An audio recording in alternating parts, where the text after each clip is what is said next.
Okay, this is part 6 on my 5-inch Black & Decker straight grinder rework job. I finally completed it.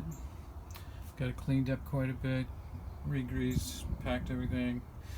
I was able to get one new bearing, and the other bearings I got from eBay were wrong, but it seems to be working great. And we're gonna do a little demonstration right here real quick, if possible.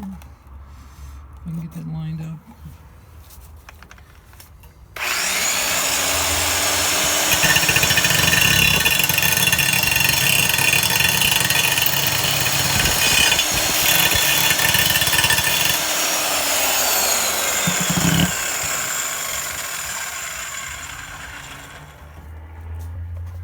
Hope that wasn't too noisy.